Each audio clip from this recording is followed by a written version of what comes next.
So one afternoon, my dad was walking through South Oshawa when he was going to an alleyway trying to buy some pure heroin.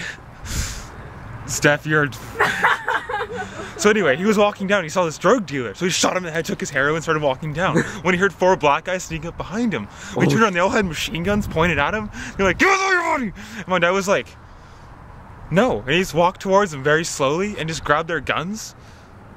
But when he lapsed time to slow it down, and when like time screwed up, they were still holding like they had a gun.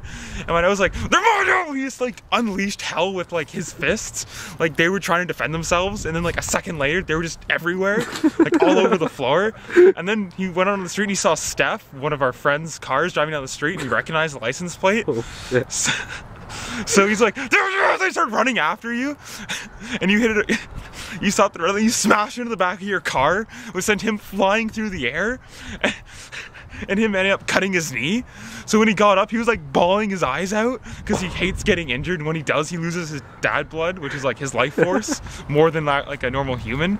So anyway, he like crawled back to Steph's car where Steph was like barely alive due to the impact of dad, and he like took your almost lifeless beating corpse out of your car and started like making out with you, or making out with Steph. And she started making this really weird face. It looked like she was getting mad, but she was scared at the same time. So he starts saying, "Don't do that!" He just ripped her face off and then skull fucked her. Yeah. And just left her corpse in the middle of the road. So then he decided to start walking home, but it was like a 3-hour walk. So like 5 hours into the walk, he was about halfway when he saw this really hot 2-year-old being pushed around in a stroller by a black man. And he walked to the black man and said, "Sir, is that your son?" And he's like, "Well, yes it is." He's like, "No, no!" He just cut the black man's head off with his fist. And he just took the baby and just put it in his coat. And then when he got home, all I saw was him like trying to like hide it from me because it was crying. So he's like beating it and trying to get it to stop crying. I'm like, "Dad, what are you doing?"